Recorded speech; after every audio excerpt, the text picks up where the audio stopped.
Hello and welcome to today's podcast. Today we'll be discussing how to set up a business and thus become an entrepreneur. Since I'm no expert on the matter, today I have here two guys that will talk us through this topic. Hello, I'm Rick, Nathan. They both are project managers in Yuda and will talk with us today about it.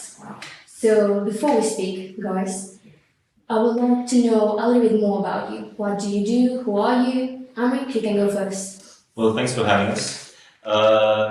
I have a background in design, industrial design and product design, and as a designer you have no other choice but to have a business side in you. It's just something you cannot do because you have to be able to sell your product, not only design it. And through this I've been in contact myself and through peers with many different entrepreneurs and businessmen. What about you, Nathan? Hello Alicia. Thank you for this opportunity to be on this podcast. As you said, we're working as project manager at Yuda, which is specializing pretty much in consulting and project management. About my background, I have some previous experience in international trade. I was also in contact a lot with entrepreneurs through different channels. So we took contact with customers through partners and different scale as well. So we've often been confronted either with business related issues or with entrepreneurs. So I would say that a business is like a project and vice versa, because you need to work hard in order to create something that responds to a need in the market. Mm-hmm. So always talk about business and market, entrepreneurs. What you guys really mean is money, right? Well, in a way yes, but in another way no. Money is just one end product, let's say, in a way of doing business. Of course, money is what you want to reach, you want to make revenue. But in itself, it's just a small part of a much larger scale and a much more complex process. So you've just confirmed what I said before. I really don't know much about today's subject, but you guys seem to have a clear idea about it. So I would like to know, Nathan, what's the latest project you've managed and how did you touch upon the business side? So actually, we are currently working on a project called VET3D, which aims to develop one's skills so as to become a more competent and employable individual. So VET3D, so VET stands for Vocational Education and Training, as 3D were defined by the European Union as three key competencies, which are multilingual, digital, and the third one is, of course, literacy. What you need to know is, in today's world, technology is everywhere, and it is almost impossible for a business to be successful if you don't have the right skill set to be competitive. And in order to have these skills, you need to have basic knowledge. So in today's case, it would mean to have the basic knowledge of running a business in order to gain the skills of an entrepreneur. Yeah, those skills seem very important. So could you tell us a little bit more, like what an entrepreneur is? Well, an entrepreneur is, and I'll follow here the definition by Investopedia, which is a great website for business and investment, so go check it out if you want. Mm-hmm. Their definition of an entrepreneur is a person that creates a new business and takes most of the risks, but enjoys most of the reward. So this means that in itself, this person has a lot of freedom, a lot of independence to do whatever it wants to do, but to keep in mind that all its effort put into it will be either its reason for success or its reason for failure. Setting up a business is what you call an entrepreneurship. So it's this kind of process. It comes from the word of entrepreneur, so the person. And that same word comes from French a French verb actually, which is entreprendre, which means to take an action with the implication that it's going to be a very complex and long one. Well, I believe you. I don't know French and it's too hard for me. But I think it's very interesting that the original verb implies a hard and complex task. And you've also mentioned that it's a very free and sort of do-it-yourself effort. The person taking all the risks is also the one getting most rewards. You have to be very ambitious and courageous to take such risks, right? Actually, what kind of person can become an entrepreneur? Like, do you need to have a specific personality to be successful? How do you think it works? So I would say that you don't have like one type of person that can become one type of entrepreneur. So anyone is like different, anyone has different objectives, different approach to work, and different strategies as well. So maybe I can tell you some of different types of what an entrepreneur could be. So the first one, I said, would be someone who really wants to work on something over the years to create something that lasts.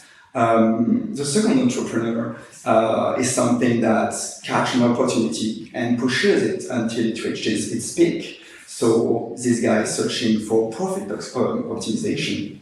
The third one, this type of entrepreneur is focusing on creating something new, something innovative, and he will try to get the attention of the customer, and he will want to have an impact on the people using it.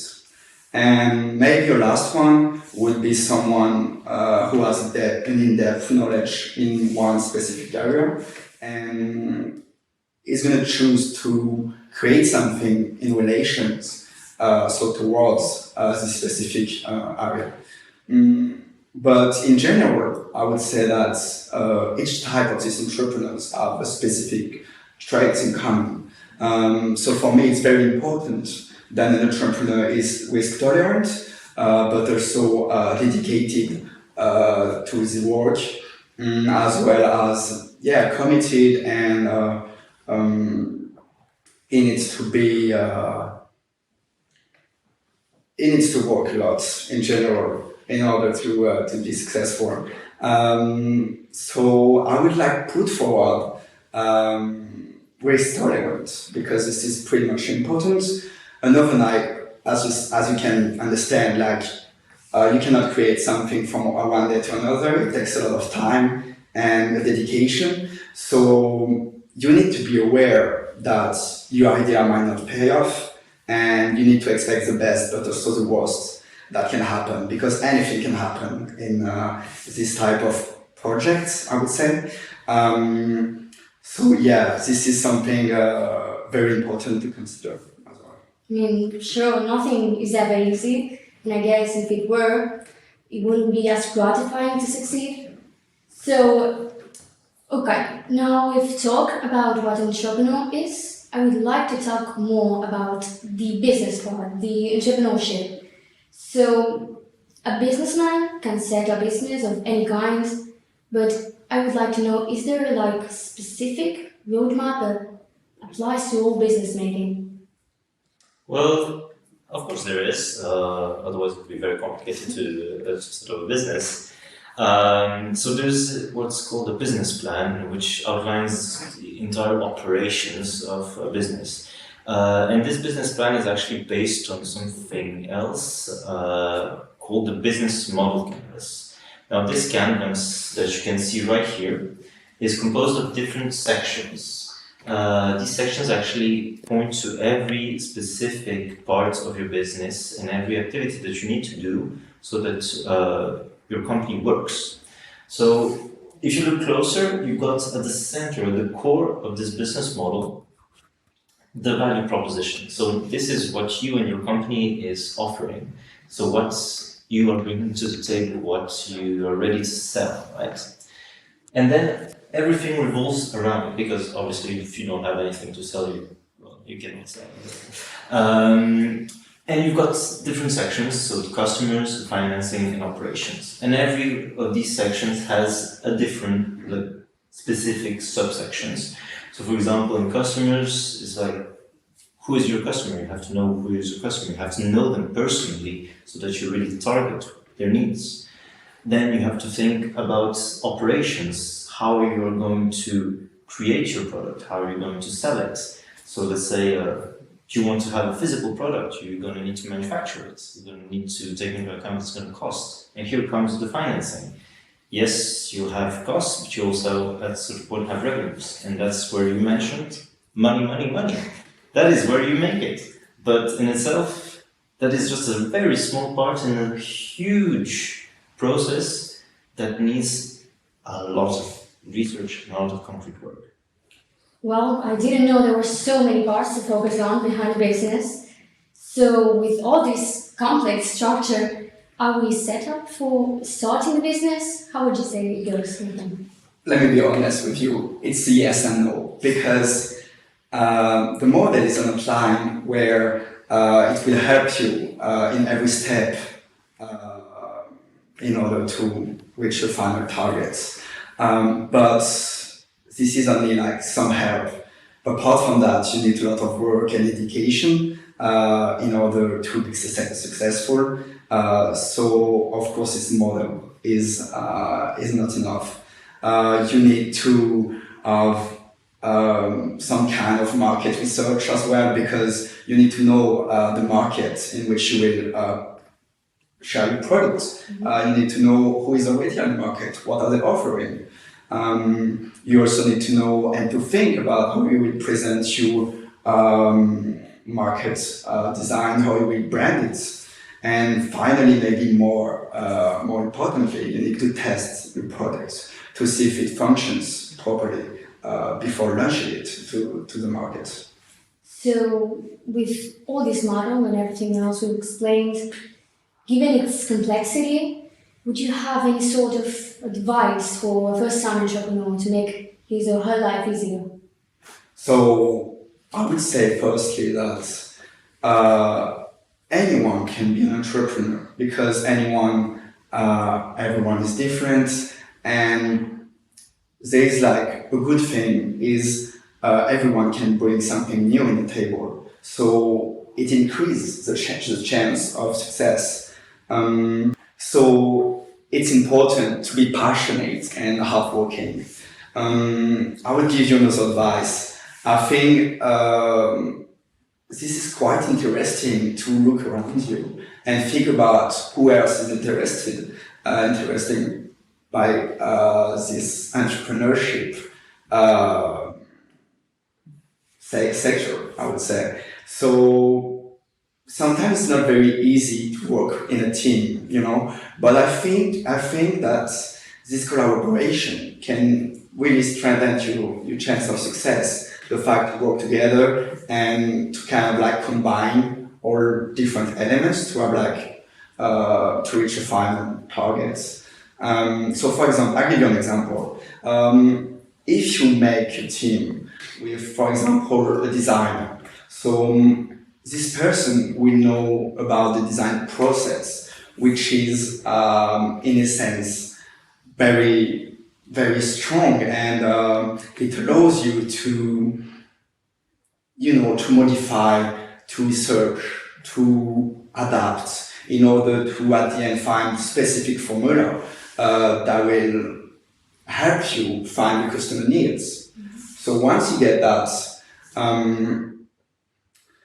you can designer have plenty of research, prototyping and testing methods, which are very helpful and can be essential to really find and present your value proposition.